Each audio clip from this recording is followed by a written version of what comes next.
que eu pensei para nós agora? Eu pensei na gente mergulhar na questão mais profunda da pedagogia. Então vou contar para vocês um pouquinho da trajetória, de como é que foi para mim descobrir esse universo. Primeira coisa, é difícil de estudar pedagogia. No Brasil, principalmente, as pessoas confundem o assunto pedagogia com questões sociais. Então é difícil se achar literatura que realmente descreve a pedagogia. E é isso que esse livro me deu. Depois de muito procurar, eu achei um livro que explicava de uma maneira mais linear a história da pedagogia. Ou seja, começam com os gregos antigos, nascem as escolas na Idade Média, depois a pedagogia tradicional e nova pedagogia no século XVII. Má notícia para a pedagogia deu lugar à andragogia e hoje a andragogia começa a morrer e começa a nascer a eutagogia, que é aprender na ponta dos dedos. As pessoas hoje têm um ritmo próprio de aprender. O que está mais evidente para a futura geração, ela gosta de, por exemplo, aprender com um tutorial do YouTube num microvídeo, porque ela tem o que o Google tem chamado ao estudar o comportamento das pessoas. O Google percebeu que as pessoas têm micromomentos. Você tem um momento do dia de responder o WhatsApp do consultório. Você tem um momento do dia de conversar com a esposa. O Google percebeu que as pessoas fracionam os seus dias em micromomentos. O Google faz isso não é porque ele é bonzinho, o Google faz isso porque ele quer saber, por exemplo, aquele micromomento que você vai pegar o cartão de crédito. Qual é o micromomento que você agora... Aí ele entra. Então você acha que você está solto. Na verdade, hoje todo o seu comportamento é traqueado. Se você logar em qualquer sistema, tudo que você faz é traqueado. A gente sabe onde você está caminhando e aproveita o seu micromomento para pegar a sua tomada de decisão. Em educação, isso chama eutagogia, e os pedagogos perderam a vez para essa turma que ensina via YouTube. Essa turma conseguiu o que o EAD não conseguiu. O ensino à distância ficou anos aí desenvolvendo tecnologia de avatar, fazendo. Um dia uma galera que estava lá, vamos fazer microconteúdos, vender curso online, estimular as pessoas com uma série de tecnologias. Isso chama EdTech, é assunto para outra virada. O que eu queria mostrar é que, em alguma medida, a pedagogia evoluiu para a andragogia e evoluiu para a eutagogia. Na prática, uma não exclui a outra, só torna a questão mais complexa. Você tem as pessoas em sala, o modelo agora virou pedagógico, e você pode, saiu daqui, você vai, vou pegar as referências que ele deu, vou ler, etc. Eu queria, na verdade, voltar para a pedagogia para mostrar para vocês que o construtivismo, Piaget, Vygotsky, Paulo Freire, depois de Skinner com o behaviorismo, é muito triste ver o século perdido que foi desperdiçar o construtivismo como uma discussão social. Se a gente deve ou não incluir, por exemplo, uma criança especial. Tanto essa discussão foi inútil que hoje as escolas bilíngues, adivinha, usam construtivismo. Essas escolas chamadas premium já fazem um currículo que vão além do Enem, que é centrado em pensamento crítico, capacidade de trabalhar em equipe, cumprir prazo, se organizar, experiência. Então, o construtivismo se mostrou muito mais interessante, porque aí a gente podia falar aqui do movimento maker, etc. Eu vou dar uma referência de leitura para vocês fantástica, que chama Metodologias Inovativas. Saiu pela Saraiva há 2 meses. A autora trabalha conosco, uma pedagoga que eu conheci no Silício, e ela conta essa história com calma. Vale a pena a leitura do livro. Ela conta direitinho o que é metodologia ativa, metodologia ágil, metodologia imersiva e metodologia analítica. Falando de cognitivismo, a teoria da carga cognitiva de John Sweller ainda hoje carrega sua modernidade ao mostrar que a memória de trabalho é esgotável e a memória de longo prazo tem ampla capacidade. O bom professor não sobrecarrega a memória de trabalho do aluno. Estimula com a curiosidade para que as informações passem por esse corredor estreito e cheguem nesse grande salão que é a memória de longo prazo, tal como a gente citou no filme Divertidamente mais cedo. Eu queria entrar na realidade agora e voltar lá nos gregos, lá em Aristóteles. Fiquem tranquilos que eu não vou passar todos aqueles tópicos, né? Se ele começar agora nos gregos, quando é que isso vai acabar? Na verdade, eu acho que os gregos, outro dia um colega de vocês me falou isso, ele disse assim, Ari, talvez a biotecnologia e os algoritmos computacionais mudem o ser humano. Enquanto isso não acontecer, os gregos e Shakespeare são super atuais. Chegou a tecnologia, mas os dramas humanos continuam os mesmos. E em se tratando de educação, isso acontece muito. Como é que eu fui descobrir isso? Quando eu estava na Holanda fazendo o meu sabático, não é bem sabático porque eu fiquei lá estudando, né? O meu orientador disse assim para mim, Ari, você é um cara estranho. Aí eu disse para ele, Stefano, isso eu já sabia. Qual que é a novidade? Eu estou falando que você é estranho em relação a background. A pessoa também, mas eu estou falando de background. Você veio para cá, você formou em medicina, se interessa por ensino, gosta de neuromarketing, está fazendo uma pesquisa com cafeicultores familiares. Difícil de arranjar isso tudo. E ele me falou, você devia estudar persuasão. Eu falei, Stefano, mas o que eu vim? Não vim aqui estudar persuasão. Até que eu fui na faculdade da escola e esse livro cruzou a minha vida. Esse livro também mudou minha vida completamente, porque quando eu abri na página 11, me lembro muito bem, a gente passeando pela biblioteca, eu de bobeira, eu descobri que persuasão não é manipulação. Se você quer convencer o paciente escondendo um dado, você está manipulando. E quando você diz para ele, você decide, mas no seu lugar eu faria isso, você está coagindo. Ou seja, na verdade existe uma discussão na educação médica que ela deveria ficar entre dois polos.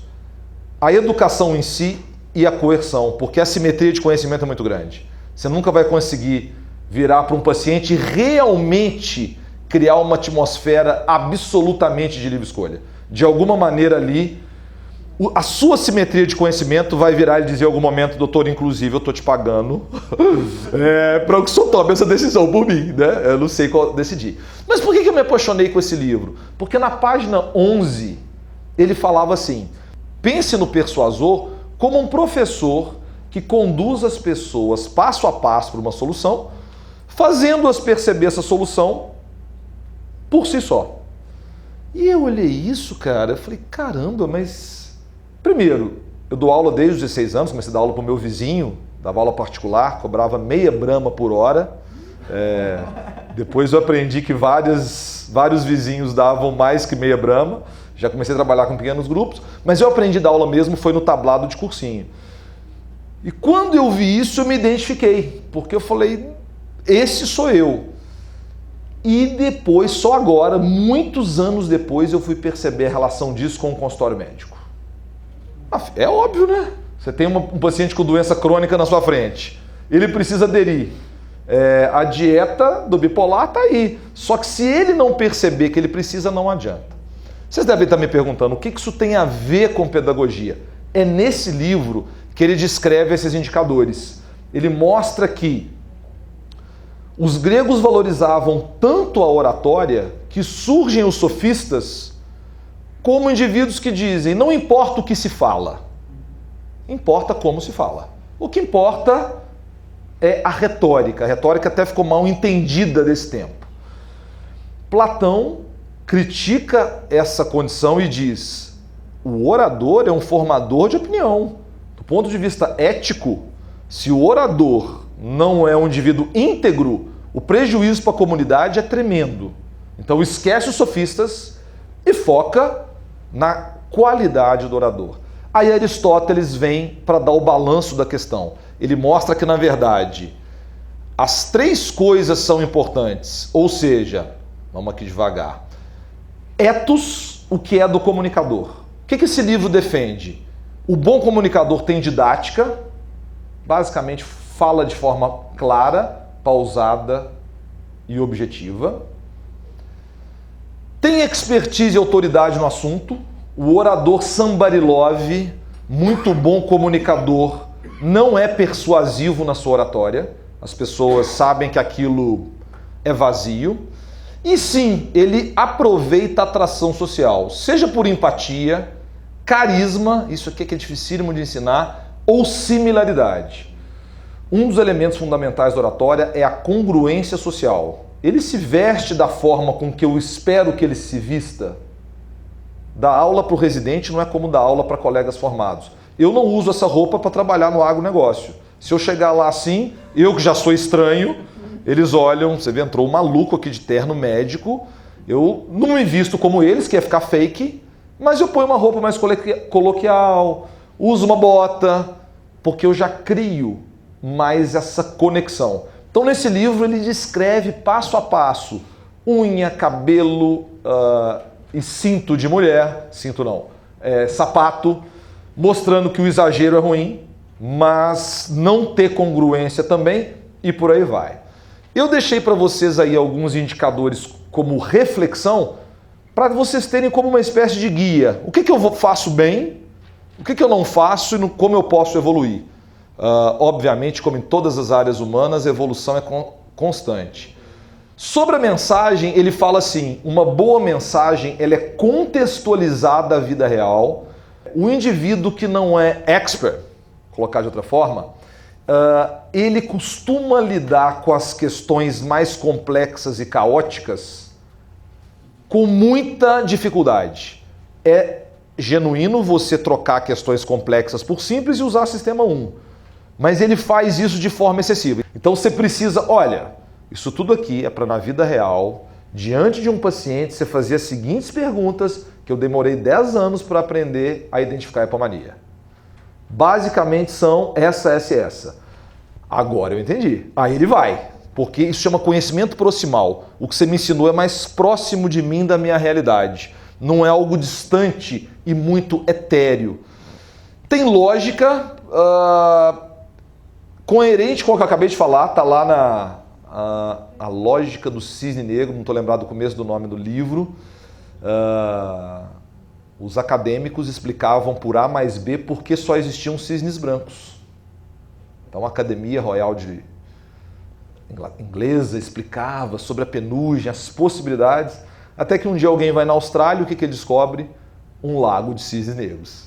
Então ele mostra que tudo na vida é esperado até que surge um cisne negro, né? Quem é médico sabe muito bem disso, porque você sabe que todo mundo pode acordar amanhã com uma notícia fatal de câncer, por exemplo. Então o médico já lida com isso melhor, mas aluno não gosta. Aluno gosta que você conte uma história lógica, linear. Ela tem que ser consistente, obviamente, e a única coisa que não tem nesse livro que eu acrescentei é o framing, é como eu recorto a mensagem. Isso muda completamente. Você pode fazer vários recortes, por isso que eu, enquanto educador, quando eu assisto uma aula, eu sempre tenho essa premissa. Esse é o recorte dele. Não é certo nem errado, deixa eu ouvir que recorte ele está trazendo. Mas são recortes. A gente não toca a realidade como um todo. E, finalmente, eu equilibro a minha capacidade de comunicar, a aula que eu preparei e o mais importante, o estado da audiência. Patos, Aristóteles falava que é o estado emocional da audiência. Motive a curiosidade, conecte-se com o contexto, a gente falou. Sonho de todo professor, aplicar uma prova antes da aula para saber o nível de conhecimento. Esse é no mundo ideal, porque aí se aterriza, eu sei com quem eu estou falando. Eu já vivi situações que eu mudei a aula toda, preparei uma vez uma aula de neuroeconomia para um congresso de cafeicultores, cheguei lá achando que eu ia falar com professores que estudam tomada de decisão e tinham cafeicultores, pessoas simples, da roça na plateia. E eu fui descobrir que eu era o palestrante motivacional que estava com o nome na rádio. Aí o reitor virou para mim, o organizador do evento, não, Ari, fique à vontade e dê a aula que você preparou. Aí eu olhei, mas a gente pôs seu nome na rádio porque esse ano você é a grande atração. Mudei a aula toda e nem reclamei.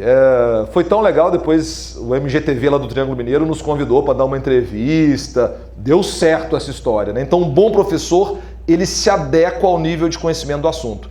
E tamanho, pessoal, a dica é, menos de 16 pessoas, prefira aprendizagem ativa, dinâmicas, é mais elegante. Plateias com mais de 16 pessoas, você vai para a oratória.